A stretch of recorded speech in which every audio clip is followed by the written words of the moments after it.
Sources close to the family of rapper Yo Gotti confirmed the man killed outside a Hickory Hill event center is Gotti's brother. Memphis police identified him as 47-year-old Anthony Mims, also known as Big Juke. The Memphis rap scene was rocked by a violent incident on January 13, 2024, when Anthony Big Juke Mims, the brother and business partner of renowned rapper Yo Gotti, was fatally shot outside a restaurant. He was a prominent figure in Gotti's record label, CMG, and had attended a funeral service for a relative earlier that day. So here's the question everyone is asking. Who killed Yo Gotti's brother? Well, stay with us as we explore the possibilities and theories of the motive and identity of Big Juke's killers. The life of Big Juke. Every time you see Mario Centel Gaiden Mims, also known as Yo Gotti, you only have to turn a little to the left or right to see Anthony Big Juke Mims. A look into their formative years will give us a clue into how this strong bond grew. Growing up in a close-knit family undoubtedly brought the brothers close together. Born 5 years before his more famous brother on the 5th of September 1976, Big Juke and Yo Gotti were born into a family of hustlers. According to Big Juke, their mom, Geraldine Jerry Mims, was well known in their neighborhood. Geraldine was in the streets doing whatever it took to survive and provide for her boys. Her hustle went from petty theft all the way up to drug dealing. As Big Juke said, she was well known, which attracted the eyes of law enforcement. Their family were no strangers to frequent interactions with law enforcement. The cops seemed to constantly be knocking on their door, especially when Big Juke himself got in the game. However, it wasn't all bad for them. The money was flowing, it seems, from all the hustle their mom did. Big Juke and Yo Gotti also had their aunties whenever their mom was away, voluntarily or involuntarily. Even the aunties were themselves hustlers, but from all accounts, they took care of their sister's boys. They would shower their little nephews with toys and trips. The boys seemed to have enjoyed themselves with the way the family was close-knit. Soon enough, the hustling ways seemed to rub off on the boys. As they grew up, Big Juke and Yo Gotti started to get into the game. As the older brother, Big Juke was more into it and got himself into the slammer. Yo Gotti saw what happened to his older brother and decided to take a different route to getting rich. At the young age of 14, Yo Gotti started his music career. He had been displaying a gift for rhythm since he was young, but his brother's incarceration gave him the push to go all in. Rapping under the stage name Lil Yo, he teamed up with DJ Sound and his crew. By 1996, he was so committed to the music, he released his first album titled Young Stars on a Come Up under Crime Lords Records label. The album put him on the map in the music scene in Memphis. Between 2000 and 2002, Yo Gotti prolifically dropped trap gangsta albums, The Dope Game 2-Day Rap Game, Self-Explanatory, and Block Burning Volume 1, establishing himself as a force in the southern hip-hop scene. Landing a deal with TVT Records, Yo Gotti dropped his major label debut Life in 2003, led by the Southern anthem Dirty South Soldiers with Lil Jon. Riding the Wave, his track Full Time soundtrack 2005's hit film Hustle and Flow. Back with TVT in 2006, his fifth album Back to the Basics stormed the US rap charts at number 3. A prolific mixtape artist, Yo Gotti dropped 22 mixtapes between 2006 and 2017. His Cocaine Music series captivated fans, with Cocaine Music 2009 cracking the US rap charts at number 11, cementing his Street King status. Yo Gotti's long-awaited major label debut arrived in 2012, Live from the Kitchen, primed by singles like 5 Star and Women Lie, Men Lie, featuring Lil Wayne. Despite chart success, the album fell short of commercial expectations, leading Gotti to part ways with RCA and focus on his acclaimed Cocaine Music mixtapes, further solidifying his streetwise rap persona. The story of Live from the Kitchen is one of missed opportunity and strategic adaptation, hinting at the resilience that would fuel Gotti's future ascent. Riding on the back of the popularity of his albums and mixtapes, Yo Gotti founded Cocaine Music Group, which later became Collective Music Group, CMG, launching his label empire in 2012. He changed the name after a call with 50 Cent, who told him cocaine in the name was a bad idea. Not one to turn down any opportunity, Yo Gotti was simultaneously signed to Epic Records as he midwifed his own record label.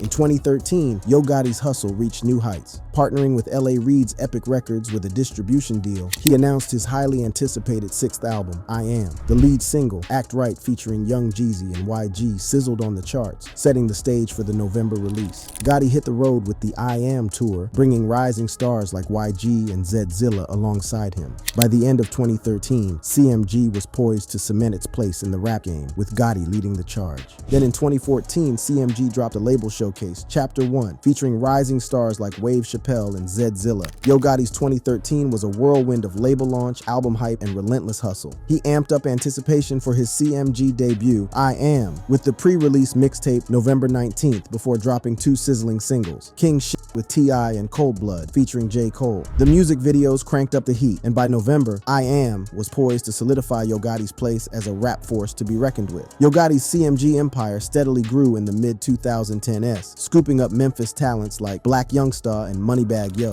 Blockboy JB hopped aboard in 2018, and CMG expanded beyond the South in 2019, signing Detroit's 42 Doug. Back home, Memphis's Big Boogie joined the roster in 2020, solidifying CMG's regional dominance and proving its eye for rising stars. It was with this success of Yo Gotti that Big Jook came back into. Yo Gotti welcomed his brother with open arms and set him up to be a part of his success. Big Jook saw all his brother had accomplished and was inspired. He became a fixture within the label's projects, even featuring in some of Yo Gotti's music videos. The brothers became virtually inseparable. 2016 dawned brightly for Yo Gotti. The Art of Hustle, unveiled in February, was a masterclass in balancing raw bars and commercial appeal. The Nicki Minaj-laced Down in the DM became a radio mainstay, propelling the album to a coveted number 4 spot on the Billboard 200. He laced Meghan Trainor's Better with his signature Southern drawl. Then, in a year-ending bombshell, he inked a game-changing deal with Jay-Z's Rock Nation, merging CMG's streetwise grit with Rock Nation's industry clout. In a 2017 masterstroke, Yo Gotti teamed up with hitmaker Mike Will, made it for the mixtape Gotti Made It. It's Rake It Up, featuring Nicki Minaj, tore up the charts, becoming his highest ever Billboard Hot 100 entry at number 8. This momentum carried over to his albums, with I Still Am in 2017 and Untrapped in 2020, both scoring top 10 Billboard debuts. Untrapped boasted collaborations with rap royalty like Megan Thee Stallion and Lil Uzi Vert, cementing Gotti's status as a hitmaker himself. As his Epic Records contract concluded, he stood poised for new ventures, his CMG empire brimming with talent and his own star reaching new heights. 2021 ushered in new chapters for CMG. They welcomed Louisville hotshot ESTG to the roster, further expanding their regional reach.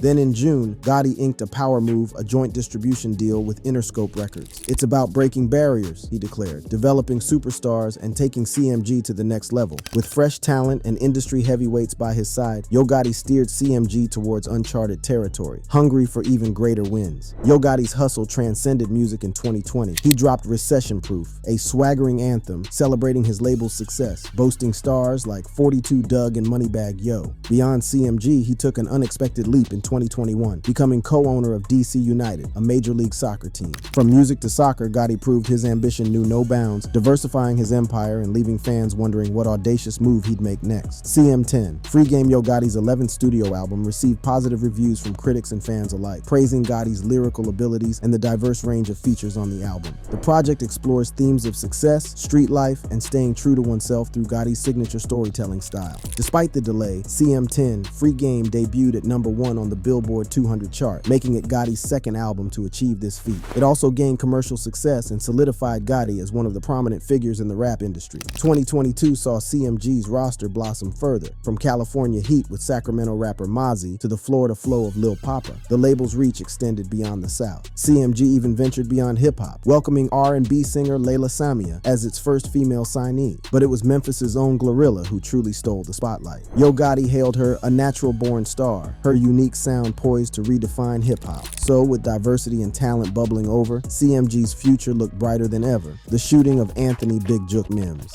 Now, Memphis is a fusion of crime and music. And to get a clear picture of how this must have influenced the shooting of Yo Gotti's brother, let's take a drive through the homeland of Big Jook and Yo Gotti. In the late 19th and early 20th centuries, Black Mississippians transformed traditional elements, from field hollers to harmonic signatures ingrained in gospel, soul, blues, rock and roll, jazz, funk, R&B, and beyond. Figures like Furry Lewis and Memphis Minnie transplanted the blues to Memphis, becoming a vital conduit. Modern Memphis hip-hop sprouted from collective movements on dance floors, where Black Memphians embraced DJ Spanish Fly's bass in the 1980s. Post-industrial technology and musical heritage fused as DJs like Fly, Zerk, and Squeaky shaped lo-fi mixes, channeling the angst and ingenuity of those shaped by Martin Luther King Jr.'s aftermath. Innovators from Tommy Wright III to 3-6 Mafia wove Southern folktales into new Gothic blues forms, creating a sonic commitment to the visceral horrors of life. Memphis's early scene, across genres, united in embracing the darkness as an integral part of their narrative. This commitment to darkness echoes the reality that there is no light without its shadow. In the late 1990s, Memphis stood as the epicenter of the Deep South, a convergence point with Houston, New Orleans, and Atlanta. Embracing the darker facets of trap and crunk, Memphis, part of the so-called Third Coast, carved its niche. Yet akin to Southern rap at large, Memphis faced marginalization by white corporate tastemakers and the black great migrators who hadn't explored their sonic roots. The early 2000s witnessed the South's independent triumph, catapulting Memphis onto the mainstream stage. Despite national triumphs, a decade-long perception as the most known unknown persisted, encapsulated by 3 6 Mafia's 2005 album. Memphis's hip-hop revelation gained momentum with Drake's acknowledgement of his roots and Yo Gotti's triple platinum hit Down in the DM. Memphis, akin to its soul music legacy, resonates globally, with influences refracted across oceans and back to the US today. The dominance of Memphis trap and gang sound, in contrast to the fading crunk, exudes confidence. The scene, embodied by figures like Duke Deuce rectifying history, blurs the lines between workdays and the Sabbath, embodying a self-aware coolness.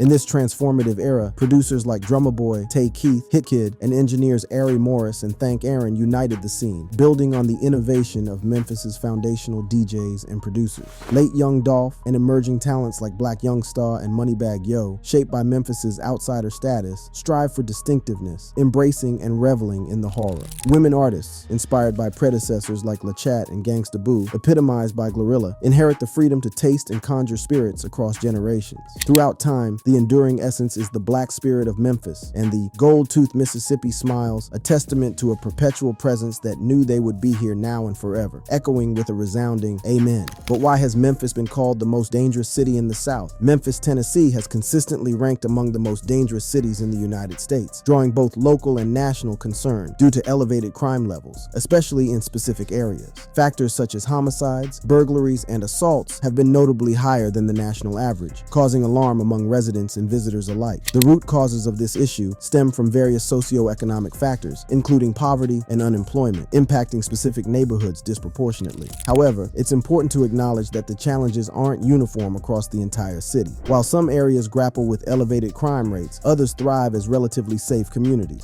This discussion takes a look into Memphis's distinct combination of socioeconomic factors, historical context, and ongoing challenges that contribute to its dangerous reputation, while exploring potential avenues for lasting change. Crime rates in Memphis significantly surpass the national average, as per FBI statistics, encompassing both violent and property crime. Notably, the city has consistently ranked high for homicides per capita, exceeding the national average. This alarming statistic serves as a key indicator contributing to Memphis's perception as a dangerous city. While violent crime rates in Memphis warrant concern, it's crucial to consider the prevalence of property crime. Property crimes, including burglary, theft, and vandalism, outweigh violent crimes like homicide, robbery, and assault. Despite this, it's the higher rates of violent crimes that shape the city's dangerous reputation. On the scale of violent crime rate, Memphis sits at almost 3 times the national average, while for property crime rate it is just slightly lower than the national average. If you compare it to the Tennessee average, though, Memphis is slightly lower in violent crime rate, but almost 5 times the Tennessee average in property crime rate. Understanding these crime rates necessitates a comprehensive exploration of the multifaceted factors influencing Memphis's safety landscape. Addressing the root causes, including socioeconomic disparities and historical context, will be instrumental in devising effective and lasting solutions for the city's ongoing crime challenges.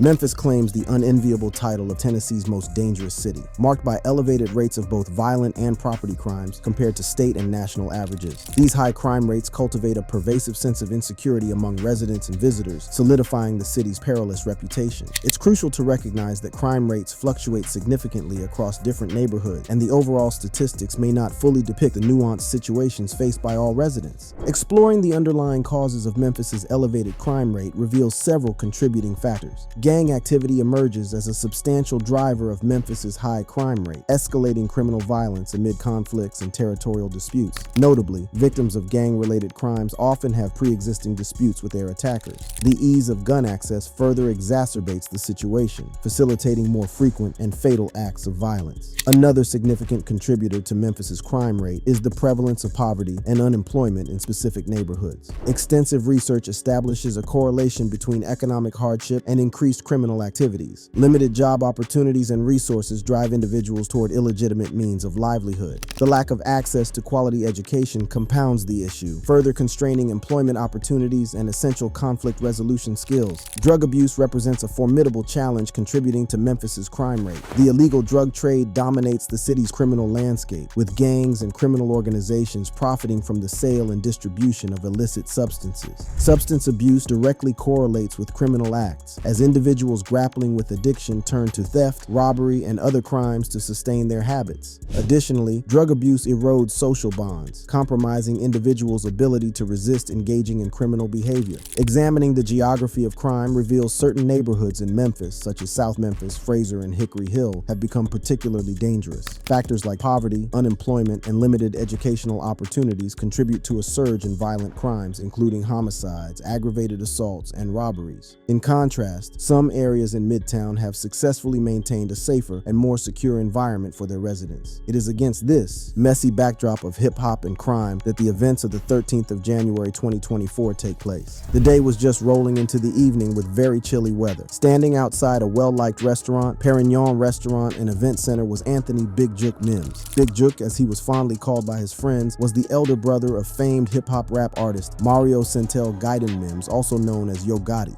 Big Jook had just come out of the restaurant with an acquaintance. They had been paying their respects at a funeral service for a relative around the area. All of a sudden, a white Ford Explorer with black rims comes barreling down Winchester Road, the road where Perignon is located. The vehicle has no license plate number, and its windows are tinted so the occupants cannot be identified. Before anybody could understand what was going on or react in time, several shots rang out. As the vehicle sped away, lying on the ground were Big Jook and his companion, riddled with bullets. The police response was swift this time, as there was a nearby police officer. Responding to the gunshots, the police officer discovers the two victims, quickly arranging to have the victims transported. Bystanders who witnessed the scene described it as bloody. Some pictures were also taken by the onlookers, as well as some video footage. While some reports claim that Big Jook and his mom were in a vehicle when he was shot, that is yet to be confirmed. Reports also state that Yo Gotti was not on the scene when the incident happened. Unfortunately, before any medical assistance could be rendered to him, Big Jook, who was 47 years old, passed away from the severity of his injuries. He was pronounced dead on arrival at the hospital he was transported to. His companion, another male victim, remains in critical condition and is receiving treatment at the hospital. The police were able to obtain a description of the vehicle involved in the killing and have put out an all-points bulletin for it. They also released a picture of the vehicle. They are hoping for anyone with any information on the incident to come forward. The police are carrying out their investigation but have made no arrests yet. They also have not developed any suspects either. Who killed Big Jook?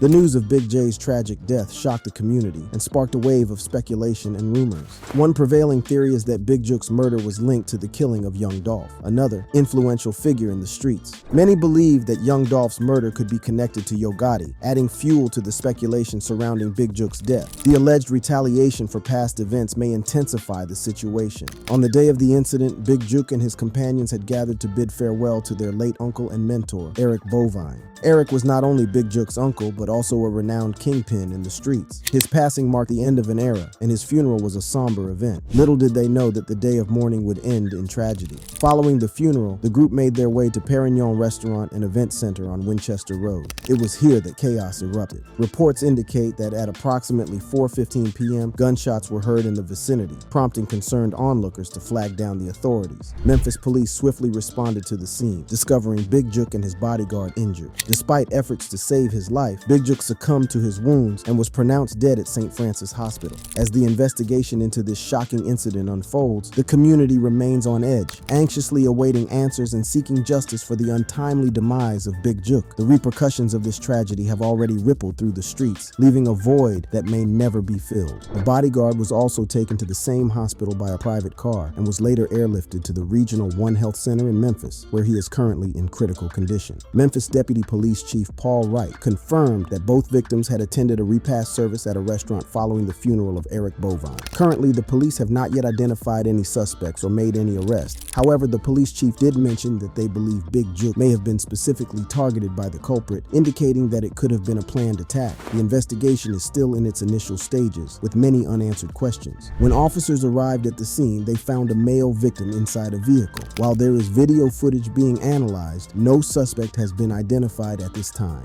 It has not been established established whether this incident is connected to the recent death of Big Juke's relative. There is heavy speculation and buzz surrounding the shooting of Big Juke. Rumors and discussions have spread like wildfire throughout the East. It is alleged that Big Juke was the target of the attack, and many people seem to have wanted him harmed. The shocking news has prompted many to speculate about the motives behind the attack on Big Juke. People are questioning who could have wanted to harm him and why. With connections to rapper Yo Gotti, this incident has grabbed the attention of not just the local community, but also the broader public. The tragic loss of Big Juke has left many searching for answers and seeking justice for the senseless act of violence. Big Juke, a well-known figure in the hip-hop scene, along with many others, was no stranger to the long-running feud between his brother rapper Yo Gotti and the late Young Dolph. This long-standing beef between the two artists has been marked by a series of retaliations and altercations. Young Dolph, whose real name is Adolph Thornton, has been a prominent rap star since 2014, gaining fame and recognition with his stage name. It is believed that his shooting is connected to the feud between the rival rap groups, which had been ongoing. The intensity of the spotlight on their feud reached its peak in 2021, when Young Dolph tragically lost his life outside a cookie store. He was ambushed by two gunmen who shot him multiple times, resulting in his untimely demise. Investigations into this crime revealed connections to several individuals, including Hernandez Govan, who had been seen with Yo Gotti's brother Big Juke on multiple occasions in the past. It is worth noting that every attempted attack on Young Dolph's life, totaling 3 in number, resulted in the arrest of individuals directly linked to Yo Gotti and his associates. This mounting evidence has fueled public speculation regarding the depth and intensity of the beef between these two influential figures in the rap industry. Naturally, there were speculations that CMG was somehow involved in the situation. The situation escalated when Grove Hero, a local rapper who was closely associated with Young Dolph and his label PRE, went live on Instagram and claimed that Big Juke had ordered a hit on Young Dolph. Nevertheless, it seemed apparent that someone wanted Big Juke gone. The prevailing rumor suggested that Young Dolph's camp was responsible. This belief stemmed from the fact that a man named Hernandez Govan, who served as Big Juke's right-hand man, was recently arrested for allegedly paying off the shooter involved in the first-degree murder. Hernandez faced charges of conspiracy to commit first-degree murder. Adding to the tragedy, both Big Juke and Yo Gotti experienced the loss of a family member. As previously mentioned, they lost their uncle, Eric Bovine, on the final day of 2023.